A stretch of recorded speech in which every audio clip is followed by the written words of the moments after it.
My name is Emily Carter, and I live in Austin, Texas. I never thought my life would spiral the way it did, but one single confession changed everything.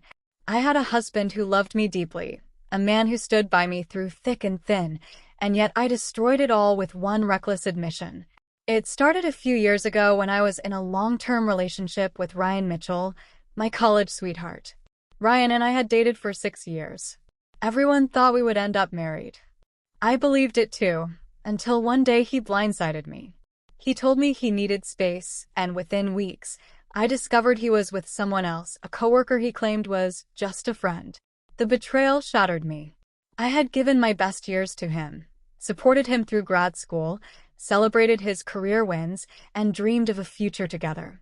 Suddenly, all of that was gone. Worse, he moved on effortlessly, while I was left broken.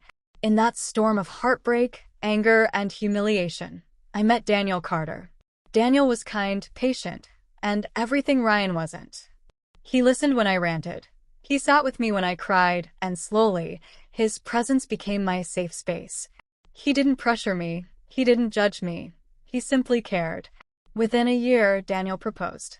Looking back, I realize I said yes for all the wrong reasons. At the time, though, I told myself I was in love. Maybe part of me truly was, but another part was still burning with resentment toward Ryan. When Daniel slipped the ring on my finger, a poisonous thought crossed my mind. This will show Ryan that I'm not waiting around for him. The wedding was beautiful. My family adored Daniel, and his parents welcomed me warmly.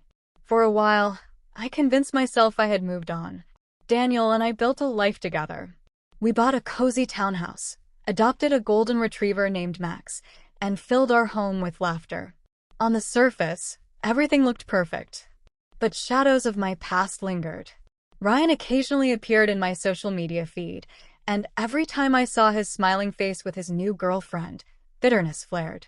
I would bury those feelings deep, but they were there, simmering. Then came the night everything unraveled. Daniel and I had been married for 4 years. We were sitting in our living room, a quiet evening with mugs of tea in our hands. The topic of honesty came up, sparked by a documentary we had just watched. Daniel turned to me, his blue eyes full of trust, and said, "Emily, I feel like we've built our marriage on complete honesty. There's nothing we haven't shared with each other, right?" It was meant to be a sweet moment. But my heart twisted. Suddenly, I felt the crushing weight of the one truth I had buried all these years, the real reason I had rushed into marriage. Without thinking, I blurted out, "Daniel, I need to confess something. When I married you, part of me did it to spite my ex. I was so angry and hurt, and I wanted him to see that I'd moved on.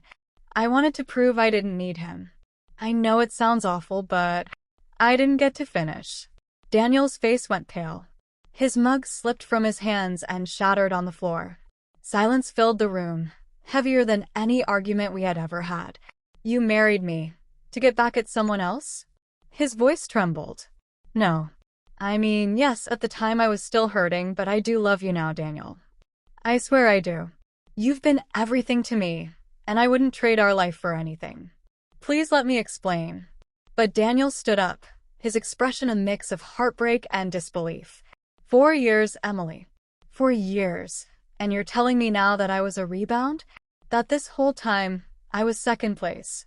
Tears streamed down my face. "No, you're not second place. You became my first, my only.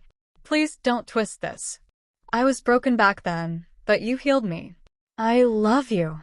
He shook his head, grabbed his coat, and walked out the door before I could stop him. That night, Daniel didn't come home. The next morning, I found a note on the kitchen counter. It read, "I need time to think. Don't call me." My world collapsed. For days, I tried to reach him, but he ignored my texts and calls. His parents didn't know where he was, and my family urged me to give him space. But space felt like torture. I replayed that night over and over, wishing I had kept my mouth shut. Weeks passed. Daniel eventually returned, but not to stay.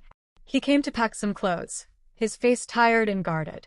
"I don't know if I can come back from this, Emily," he said quietly. "I gave you my whole heart, believing I was your choice.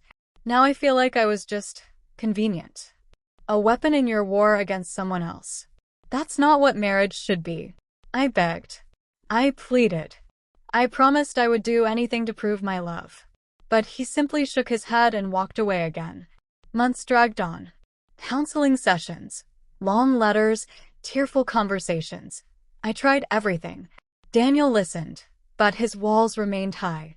It took nearly a year of patience, persistence, and genuine change before a tiny crack appeared in those walls.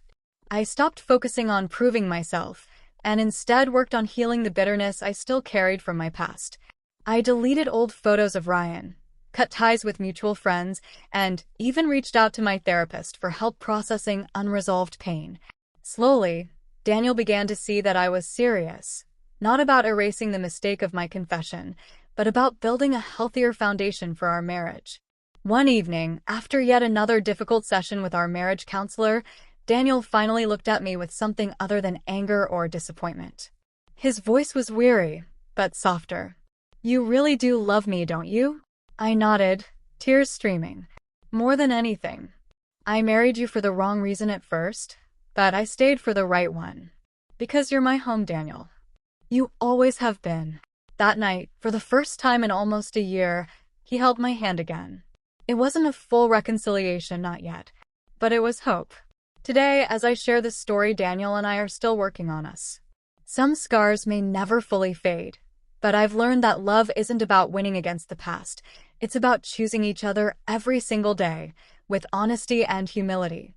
If I could go back, I would tell the younger me, don't use love as revenge. Don't marry to prove a point. Because the person you hurt the most might not be your ex. It might be the one who loves you with their whole heart. And that is a pain no one should ever cause.